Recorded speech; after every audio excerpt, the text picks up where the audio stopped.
Okay, so let us start with exercise 5.1. Let's see first question. Question है, in which of the following situations does the list of numbers involved make an arithmetic progression and why? जो situation दी हुई है उसके अंदर जो list of numbers आएंगे क्या वो अर्थमेटिक प्रोग्रेशन बना रहे हैं, और बना रहे हैं तो क्यों बना रहे हैं.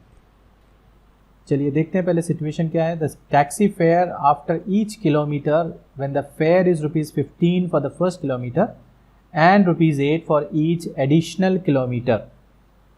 टैक्सी फेयर किस हिसाब से लिया जा रहा है. फर्स्ट किलोमीटर के लिए 15, तो अगर आप 0 से स्टार्ट करते हैं पहले किलोमीटर के लिए तो आपको ₹15 देने पड़ेंगे. 1 किलोमीटर से 2 किलोमीटर के लिए फॉर 8 किलोमीटर एडिशनल और देना पड़ेंगे. फिर 2 से लेकर 3 तक के लिए भी 8 देने पड़ेंगे. 3 से लेकर 4 तक के लिए भी 8 देने पड़ेंगे. 4 से लेकर 5 के लिए भी 8 देने पड़ेंगे. तो सीक्वेंस जो नंबर्स का जो सीक्वेंस आ रहा है, फेयर का जो सीक्वेंस आ रहा है देखते हैं. तो फर्स्ट किलोमीटर अगर आप 1 किलोमीटर ट्रैवल करते हैं तो आपको ₹15 लगेंगे. अगर if you travel for 2 kilometres आपको 15 प्लस 8 लगेंगे. और 3 किलोमीटर के लिए 15 plus 8 plus 8 and so on. So the list of numbers are 15, 23 plus 8 is 31 and so on. अब आप ये चेक करना चाह रहे हैं कि ये AP है या नहीं, तो उसको चेक करने का मेथड ये है कि second term A2 minus A1 first term, second term minus first term करें तो वो आएगा 23 माइनस 15 that is 8. Third term minus second term करके देखते हैं that is 31 minus 23 which is also 8. So since third term minus second term is same as second term minus first term which is 8, therefore the list of numbers in this situation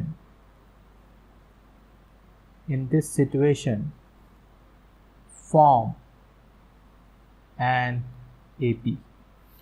okay, चलिए देखते हैं अगला question. Second question है, the amount of air present in a cylinder when a vacuum pump removes 1/4 of the air remaining in the cylinder at a time.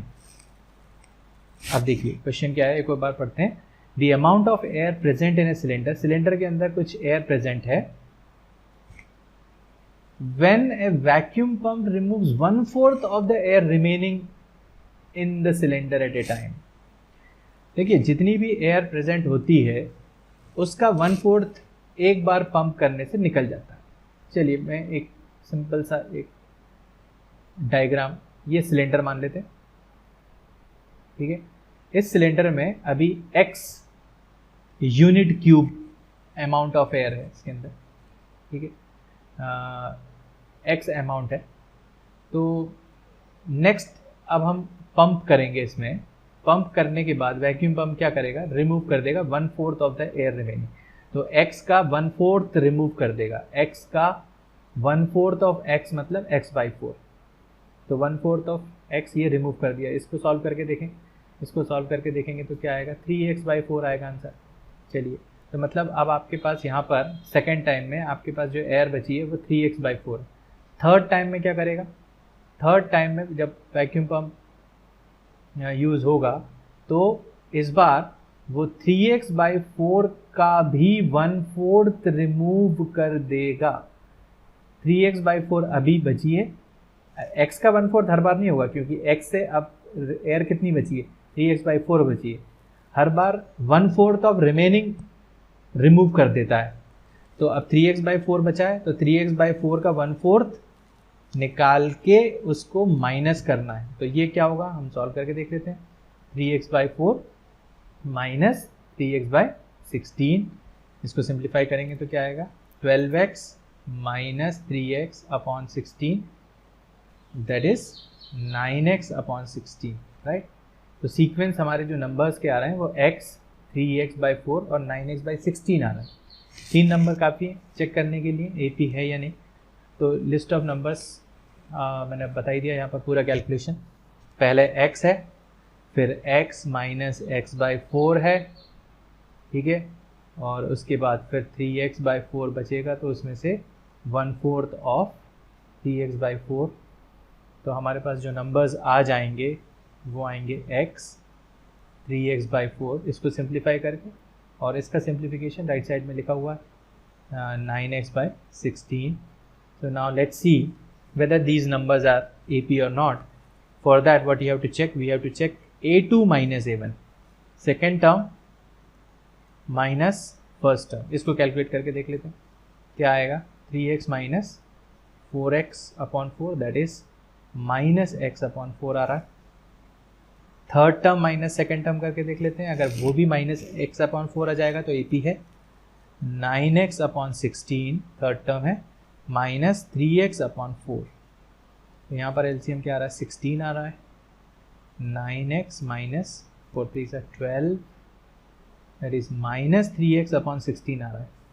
और minus 3x upon 16 minus x upon 4 के बराबर तो नहीं होता। अगर आप denominator बराबर भी करना चाहोगे तो माइनस 4x अपॉन 16 के बराबर होगा।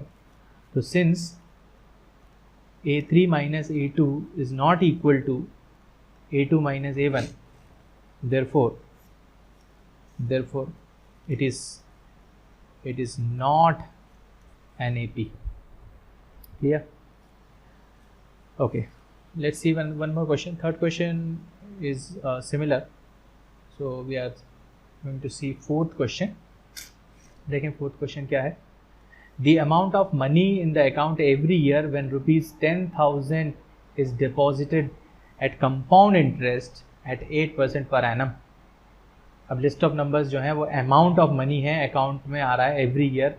जब आप 10,000 रुपये जमा कर रहे हैं कंपाउंड इंटरेस्ट से 8% पर एनम, तो कंपाउंड इंटरेस्ट में जो अमाउंट का फॉर्मूला हमारे पास होता था P1 plus R by 100 to the power n, where P is principal, R is rate, n is time. तो amount at the end of 1 year मतलब क्या है, 1 n की वैल्यू 1, P की वैल्यू कितनी है 10,000, 1 प्लस R कितना दिया हुआ है 8 टू दी पावर 1। अब इसको पूरा कैलकुलेट नहीं करेंगे हम, इसको हम लिख सकते हैं 2 और ये 25, 4 से कैंसिल किया मैंने, तो हमारे पास आ रहा है 27/25 to the power 1, just for reason 27/25 to the power 1 लिखा है मैंने ना। अब हम सेकेंड ईयर का अगर निकालेंगे तो 10,000, फिर फॉर्मूले में 1 plus 8 by 100 to the power 2 करेंगे, कैलकुलेशन वही रहेगा 2 25 that is 10,000 27/25 to the power 2।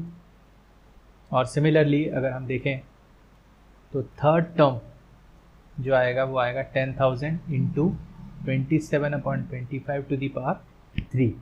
तो 3 टर्म आ गए, चेक कर लेते हैं।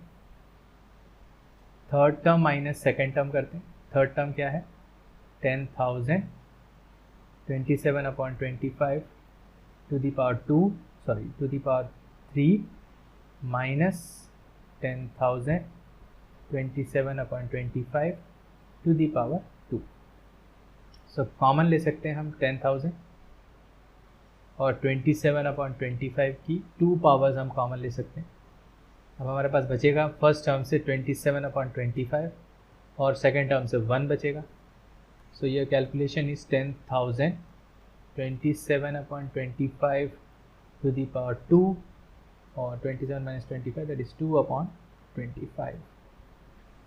Second term minus first term भी कर लेते हैं। सेकेंड टर्म क्या आ रहा था हमारा 10,000 27/25 to the power 2 minus 10,000 27/25 to the power 1.